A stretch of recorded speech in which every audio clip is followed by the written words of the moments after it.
What's up, folks? I'm Dan, and welcome to I've Been Meaning to Read That, the show where I read books out loud that I've been meaning to read.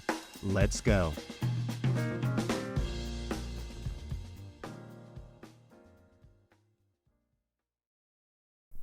Folks, I do not want to brag, but I can't help it. You see, yesterday at work, no one cussed me out.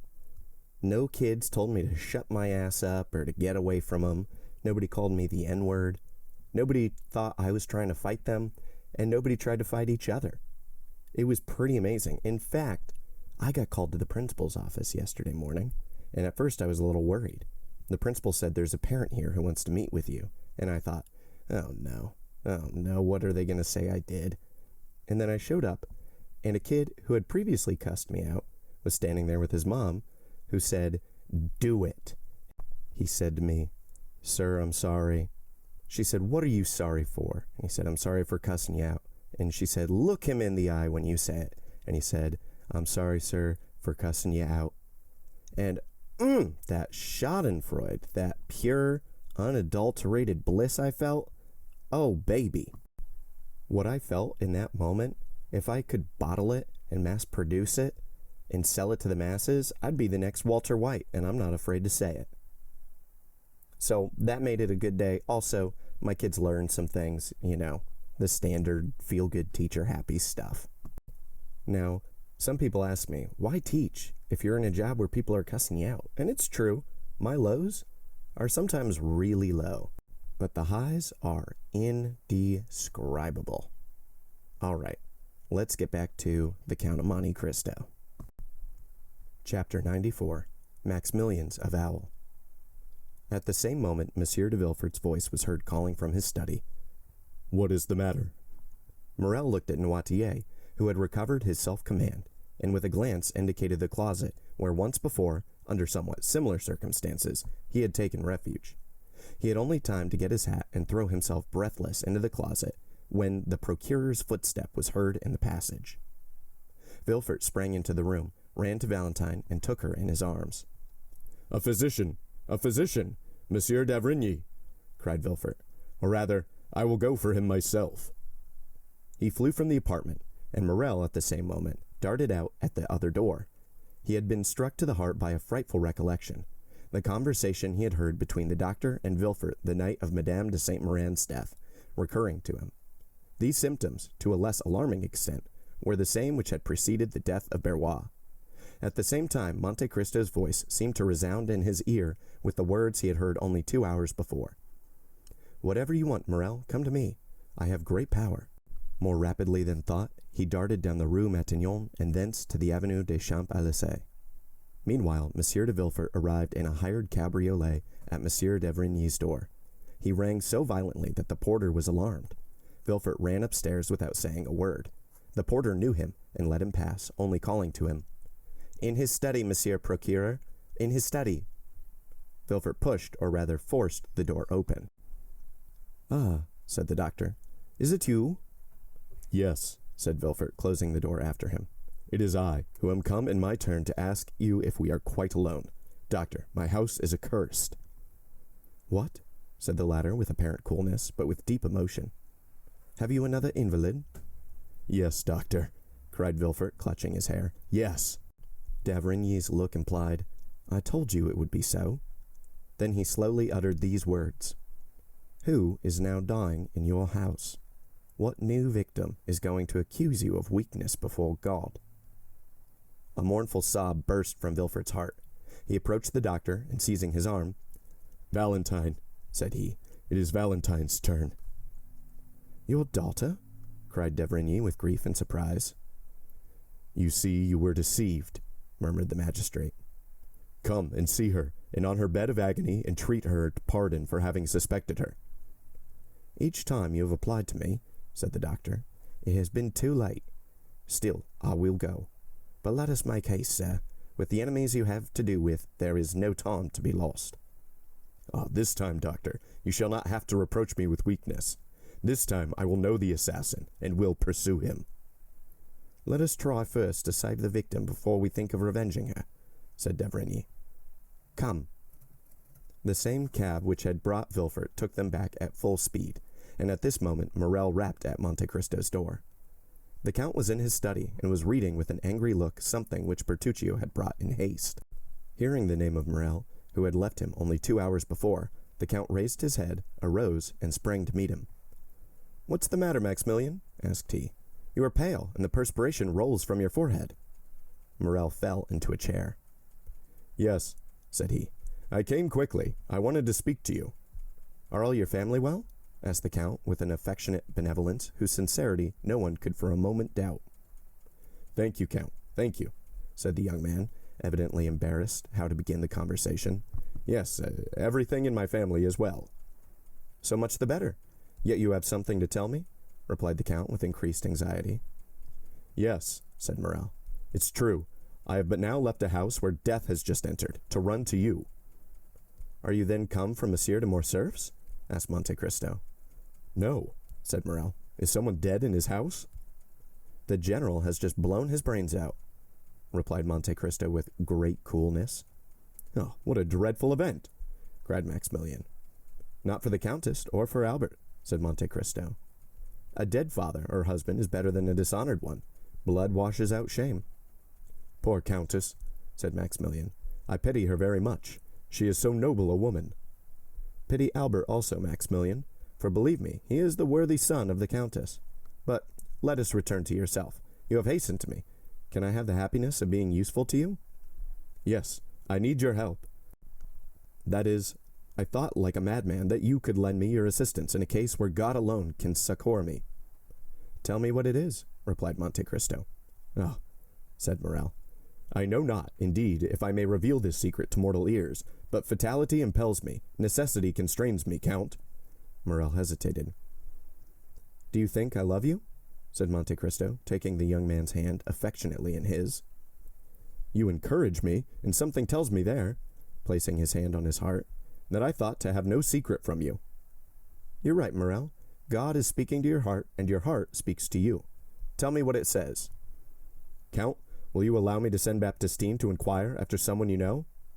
"I'm at your service, and still more, my servant's." "Oh, I cannot live if she is not better." "Shall I ring for Baptistine?"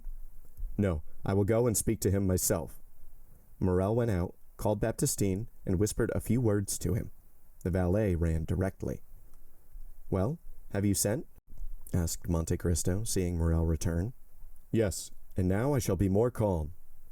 "You know I am waiting," said Monte Cristo, smiling. "Yes, and I will tell you. One evening I was in a garden. A clump of trees concealed me. No one suspected I was there. 2 persons passed near me. Allow me to conceal their names for the present. They were speaking in an undertone, and yet I was so interested in what they said that I did not lose a single word." "This is a gloomy introduction, if I may judge from your pallor and shuddering, Morrel." "Oh yes, very gloomy, my friend. Someone had just died in the house to which that garden belonged. One of the persons whose conversation I overheard was the master of the house, the other the physician. The former was confiding to the latter his grief and fear, for it was the second time within a month that death had suddenly and unexpectedly entered that house, which was apparently destined to destruction by some exterminating angel, as an object of God's anger."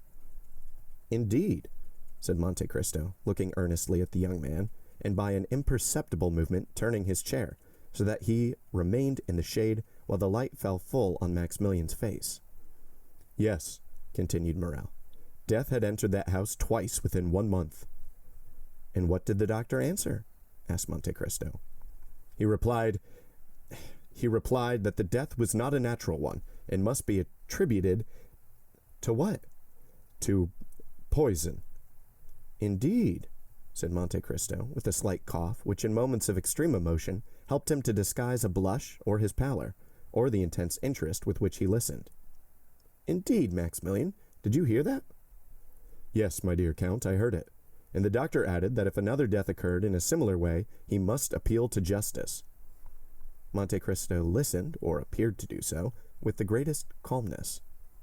"Well," said Maximilian, "death came a 3rd time, and neither the master of the house nor the doctor said a word.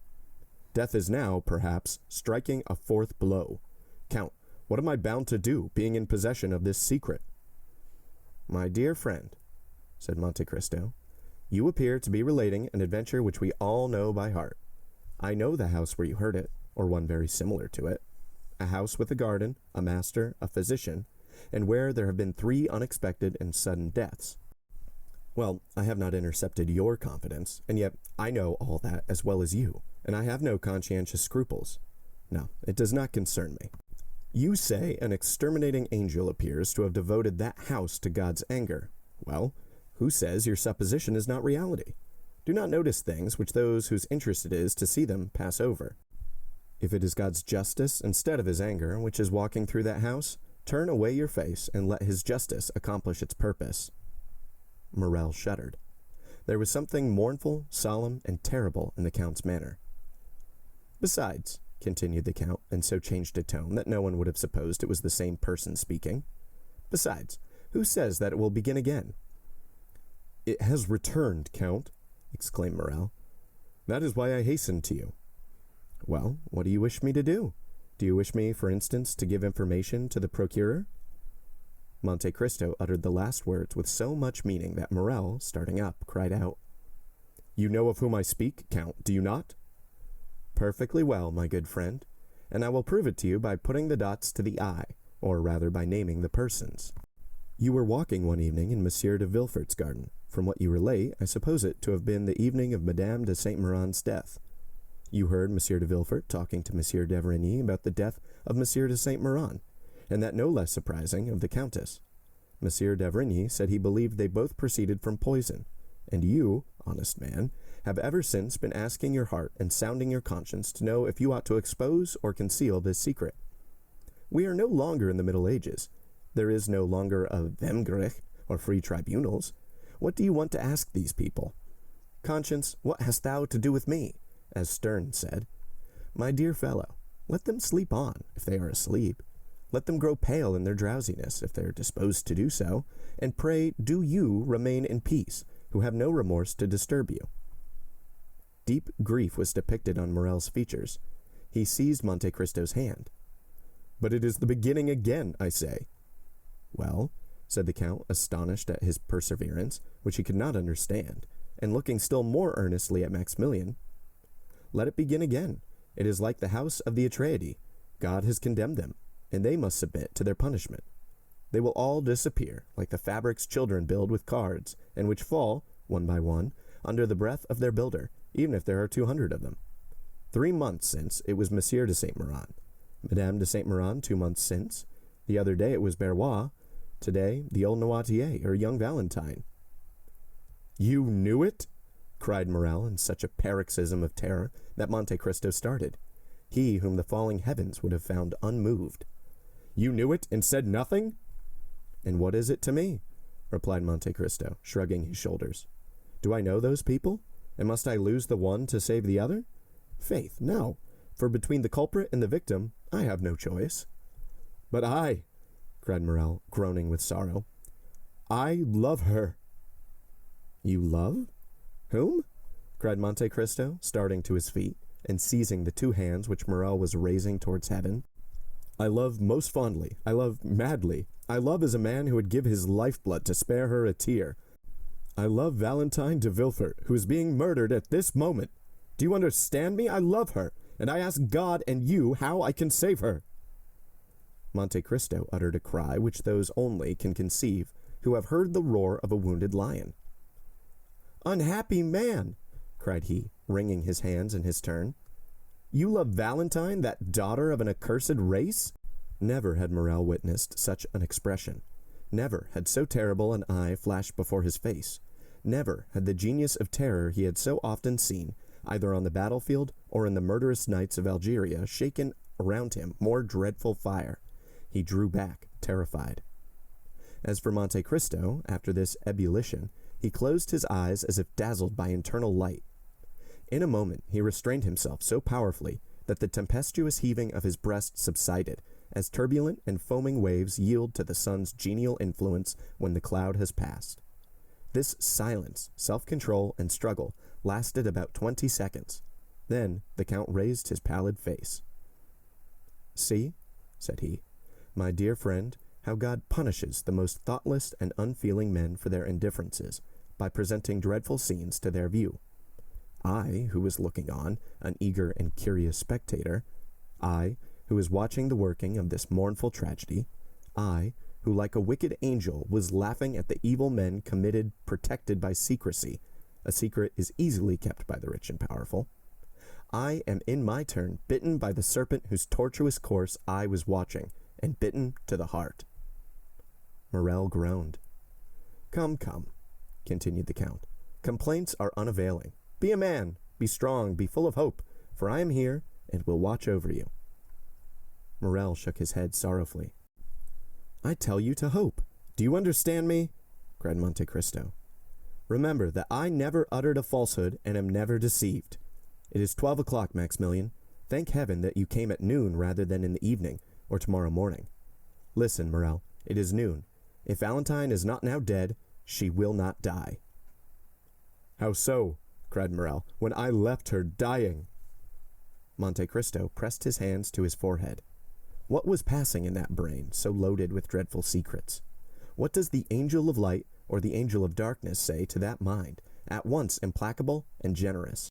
Only God knows. Monte Cristo raised his head once more, and this time he was calm as a child awaking from its sleep. Maximilian, said he, return home. I command you not to stir. Attempt nothing, not to let your countenance betray a thought, and I will send you tidings. Go.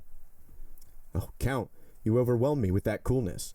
Have you then power against death? Are you a superhuman? Are you an angel? And the young man, who had never shrunk from danger, shrank before Monte Cristo with indescribable terror. But Monte Cristo looked at him with so melancholy and sweet a smile that Maximilian felt the tears filling his eyes. I can do much for you, my friend, replied the Count. Go, I must be alone. Morel, subdued by the extraordinary ascendancy Monte Cristo exercised over everything around him, did not endeavor to resist it. He pressed the Count's hand and left. He stopped one moment at the door for Baptistine, whom he saw in the Rue Matignon, and who was running. Meanwhile, Villefort and d'Avrigny had made all possible haste. Valentine had not revived from her fainting fit on their arrival, and the doctor examined the invalid with all the care the circumstances demanded, and with an interest which the knowledge of the secret intensified twofold. Villefort, closely watching his countenance and his lips, awaited the result of the examination. Noirtier, paler than even the young girl, more eager than Villefort for the decision, was watching also intently and affectionately. At last d'Avrigny slowly uttered these words. She is still alive. Still? Cried Villefort. Oh, doctor, what a dreadful word that is. Yes, said the physician. I repeat it. She is still alive, and I am astonished at it. But is she safe? Asked the father. Yes, since she lives. At that moment d'Avrigny's glance met Noirtier's eye. It glistened with such extraordinary joy, so rich and full of thought, that the physician was struck. He placed the young girl again on the chair. Her lips were scarcely discernible, they were so pale and white, as well as her whole face, and remained motionless, looking at Noirtier, who appeared to anticipate and commend all he did. Sir, said d'Avrigny to Villefort, call Mademoiselle Valentine's maid, if you please. Villefort went himself to find her, and d'Avrigny approached Noirtier. Have you something to tell me? Asked he.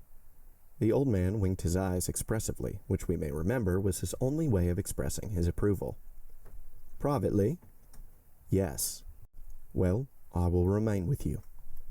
At this moment Villefort returned, followed by the lady's maid, and after her came Madame de Villefort. What is the matter, then, with this dear child? She has just left me, and she complained of being indisposed, but I did not think seriously of it. The young woman, with tears in her eyes and every mark of affection of a true mother, approached Valentine and took her hand. d'Avrigny continued to look at Noirtier. He saw the eyes of the old man dilate and become round. His cheeks turn pale and tremble. The perspiration stood in drops upon his forehead. Ah, thought the doctor, involuntarily following Noirtier's eyes, which were fixed on Madame de Villefort, who repeated, This poor child would be better in bed. Come, Fanny, we will put her to bed.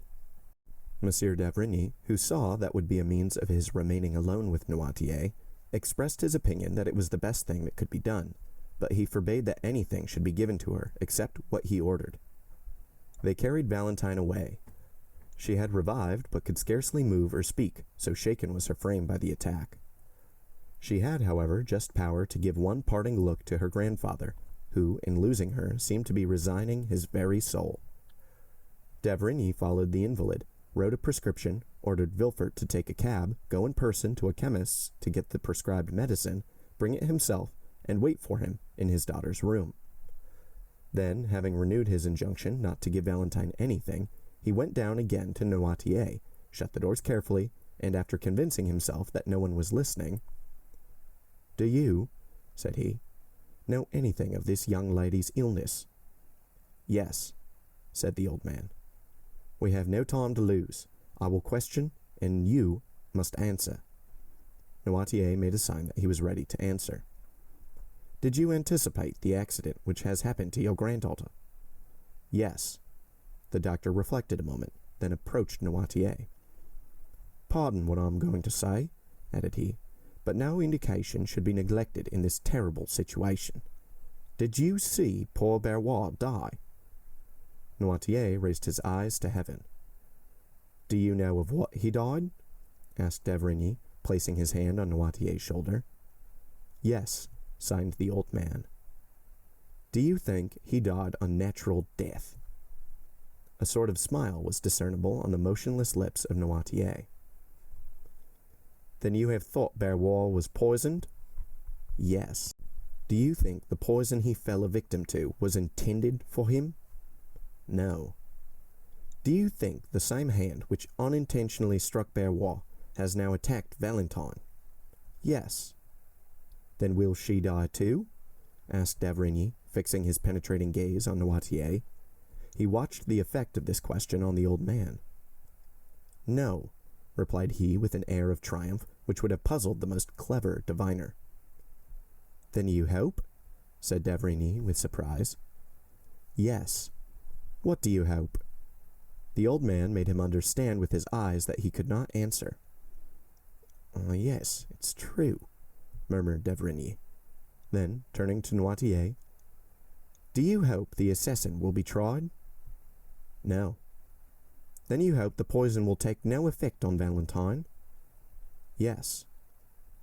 "It is no news to you," added d'Avrigny, "to tell you that an attempt has been made to poison her?"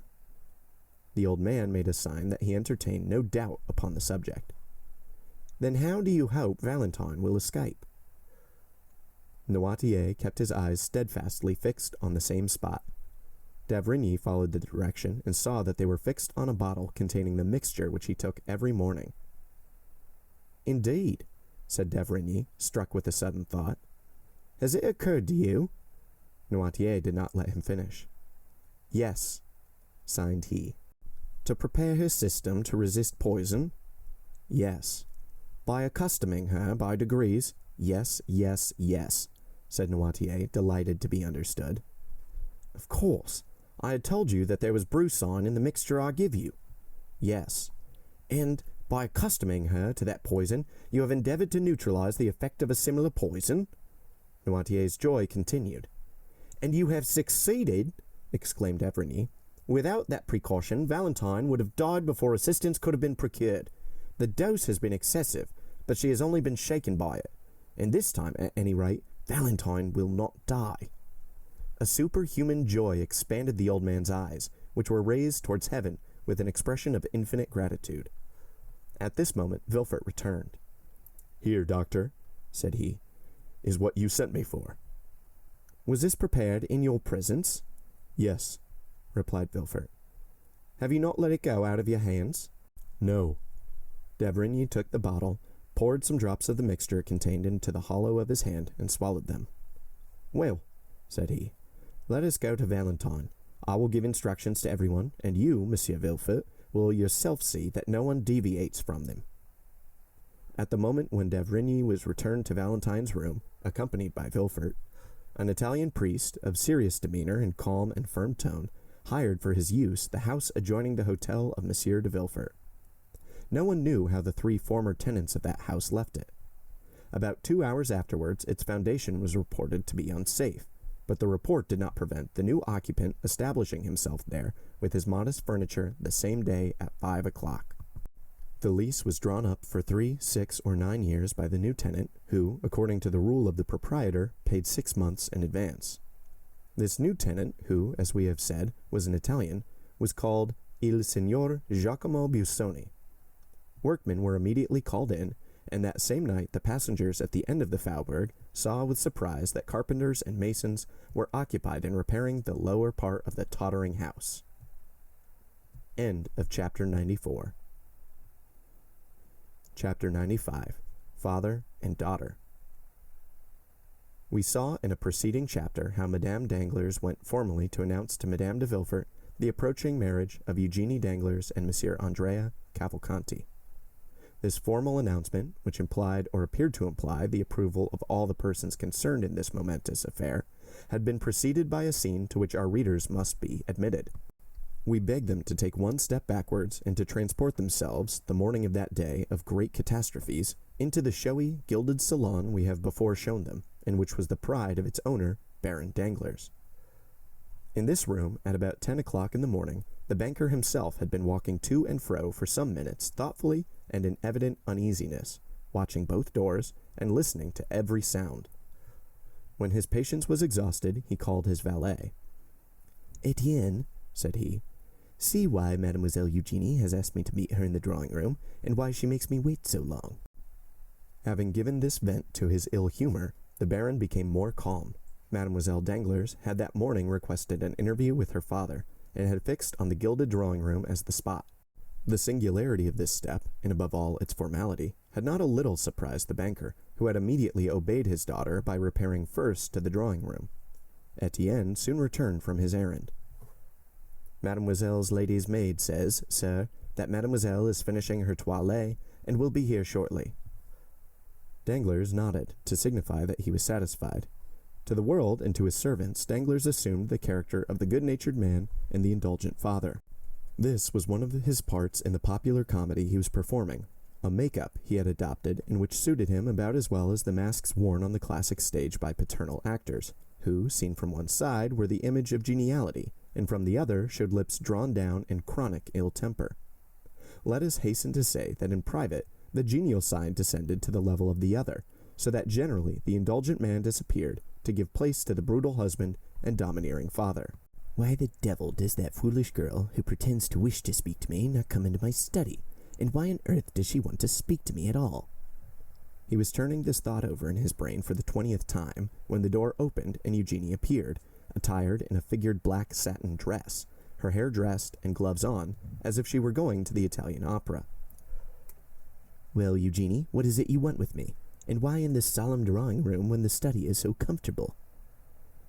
"I quite understand why you ask, sir," said Eugenie, making a sign that her father might be seated.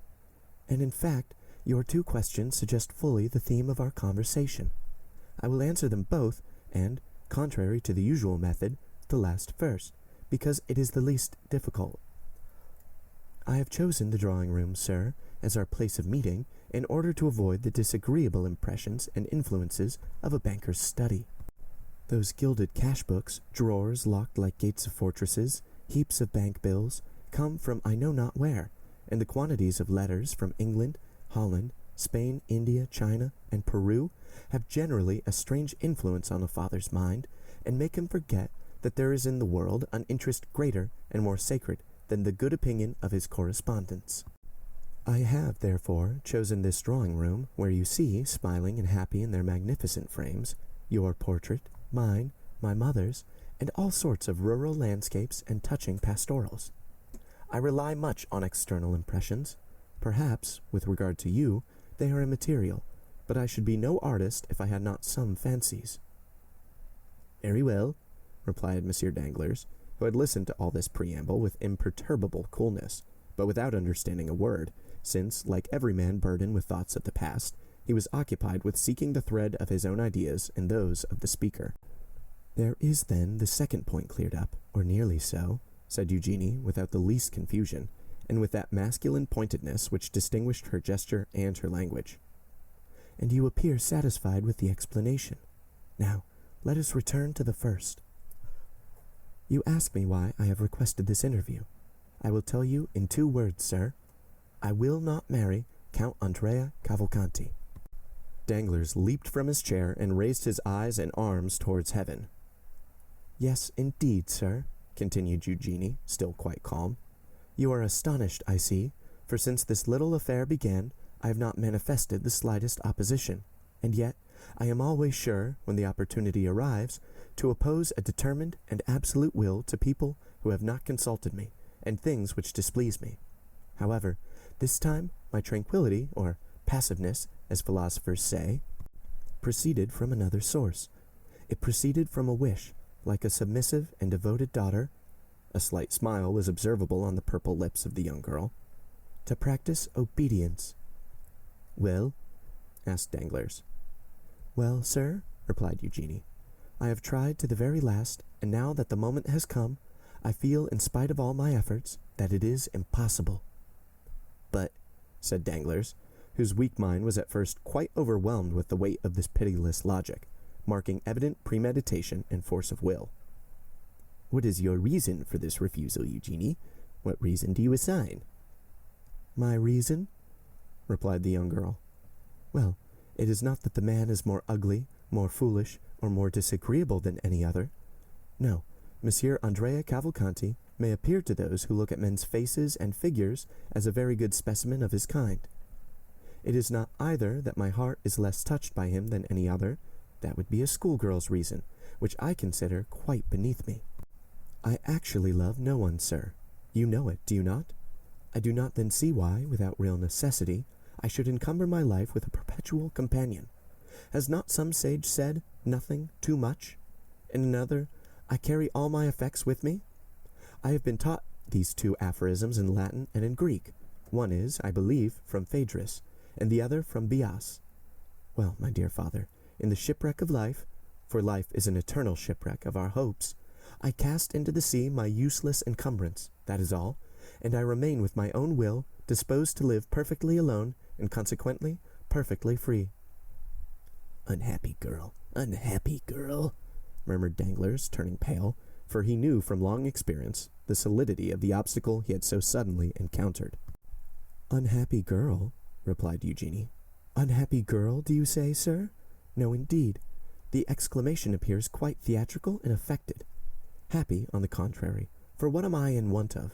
The world calls me beautiful. It is something to be well received. I like a favorable reception. It expands the countenance, and those around me do not then appear so ugly.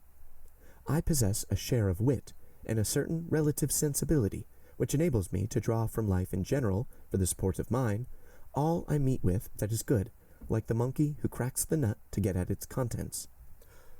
I am rich, for you have one of the first fortunes in France. I am your only daughter, and you are not so exacting as the fathers of the Porte Saint-Martin and Gaieté, who disinherit their daughters for not giving them grandchildren. Besides, the provident law has deprived you of the power to disinherit me, at least entirely, as it has also of the power to compel me to marry Monsieur this or Monsieur that. And so, being beautiful, witty, somewhat talented, as the comic operas say, and rich, and that is happiness, sir. Why do you call me unhappy? Danglars, seeing his daughter smiling, and proud even to insolence, could not entirely repress his brutal feelings, but they betrayed themselves only by an exclamation.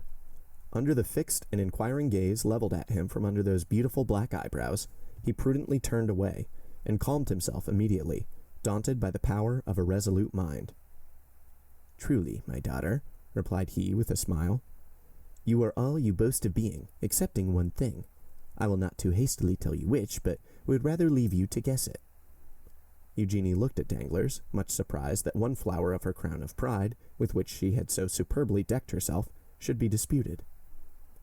My daughter, continued the banker, you have perfectly explained to me the sentiments which influence a girl like you, who is determined she will not marry. Now it remains for me to tell you the motives of a father like me, who has decided that his daughter shall marry. Eugenie bowed, not as a submissive daughter, but as an adversary prepared for a discussion. My daughter, continued Danglars, when a father asks his daughter to choose a husband, he has always some reason for wishing her to marry. Some are affected with the mania of which you spoke just now, that of living again in their grandchildren. This is not my weakness, I tell you at once. Family joys have no charm for me. I may acknowledge this to a daughter whom I know to be philosophical enough to understand my indifference, and not to impute it to me as a crime." "This is not the purpose," said Eugenie. "Let us speak candidly, sir. I admire candor." "Oh," said Danglars, "I can, when circumstances render it desirable, adopt your system, although it may not be my general practice. I will therefore proceed. I have proposed to you to marry, not for your sake, for indeed I did not think of you in the least at the moment. You admire candor, and will now be satisfied, I hope. But because it suited me to marry you as soon as possible on account of certain commercial speculations I am desirous of entering into." Eugenie became uneasy. "It is just as I tell you, I assure you, and you must not be angry with me, for you have sought this disclosure. I do not willingly enter into arithmetical explanations with an artist like you, who fears to enter my study lest she should imbibe disagreeable or anti-poetic impressions and sensations. But in that same banker's study, where you very willingly presented yourself yesterday to ask for the 1,000 francs I give you monthly for pocket money, you must know, my dear young lady, that many things may be learned, useful even to a girl who will not marry. There one may learn, for instance, what, out of regard to your nervous susceptibility, I will inform you of in the drawing-room, namely, that the credit of a banker is his physical and moral life. That credit sustains him as breath animates the body, and Monsieur de Monte Cristo once gave me a lecture on that subject, which I have never forgotten. There we may learn that as credit sinks, the body becomes a corpse, and this is what must happen very soon to the banker, who is proud to own so good a logician as you for his daughter."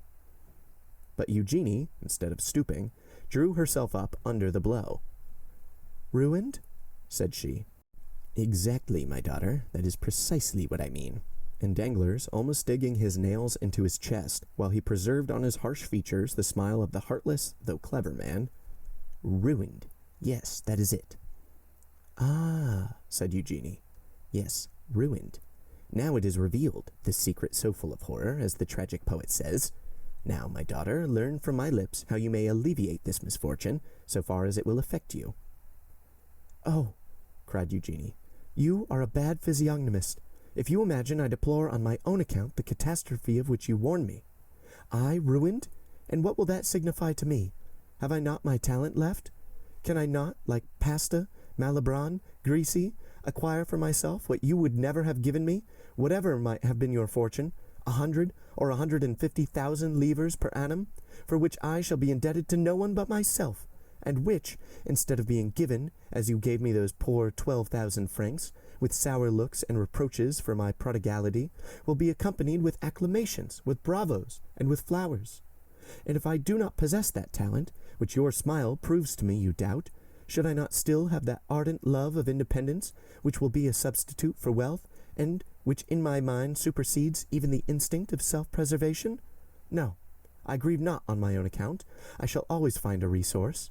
My books, my pencils, my piano, all the things which cost but little, and which I shall be able to procure, will remain my own. Do you think that I sorrow for Madame Danglars? Undeceive yourself again. Either I am greatly mistaken, or she has provided against the catastrophe which threatens you, and which will pass over without affecting her. She has taken care for herself, at least I hope so, for her attention has not been diverted from her projects by watching over me. She has fostered my independence by professedly indulging my love for liberty. Oh no, sir, from my childhood I have seen too much and understood too much of what has passed around me, for misfortune to have an undue power over me. From my earliest recollections I have been beloved by no one, so much the worse, that has naturally led me to love no one, so much the better. Now you have my profession of faith." "Then," said Danglars, pale with anger, which was not at all due to offended paternal love, "then, mademoiselle, you persist in your determination to accelerate my ruin?" "Your ruin? I accelerate your ruin? What do you mean? I do not understand you." "So much the better. I have a ray of hope left. Listen." "I am all attention," said Eugenie, looking so earnestly at her father that it was an effort for the latter to endure her unrelenting gaze. "Monsieur Cavalcanti," continued Danglars, is about to marry you and will place in my hands his fortune amounting to 3,000,000 livres." "That is admirable," said Eugenie with sovereign contempt, smoothing her gloves out one upon the other. "You think I shall deprive you of those 3,000,000s," said Danglars, "but do not fear it. They are destined to produce at least 10. I and a brother banker have obtained a grant of a railway, the only industrial enterprise which in these days promises to make good the fabulous prospects that law once held to the eternally deluded Parisians in the fantastic Mississippi scheme. As I look at it, a millionth part of a railway is worth fully as much as an acre of waste land on the banks of the Ohio. We make in our case a deposit on a mortgage, which is an advance, as you see, since we gain at least 10, 15, 20, or 100,000 livres worth of iron in exchange for our money. Well, within a week I am to deposit 4 millions for my share. The 4 millions, I promise you, will produce 10 or 12. "But during my visit to you the day before yesterday, sir, which you appear to recollect so well," replied Eugenie, "I saw you arranging a deposit. Is not that the term? A deposit of 5,500,000. You even pointed it out to me in 2 drafts on the treasury, and you were astonished that so valuable a paper did not dazzle my eyes like lightning." "Yes, but those 5,500,000 are not mine, and are only a proof of the great confidence placed in me. My title of popular banker has gained me the confidence of charitable institutions, and the 5,500,000 belong to them. At any other time I should not have hesitated to make use of them, but the great losses I have recently sustained are well known, and as I told you, my credit is rather shaken. That deposit may be at any moment withdrawn, and if I had employed it for another purpose, I should bring on me a disgraceful bankruptcy.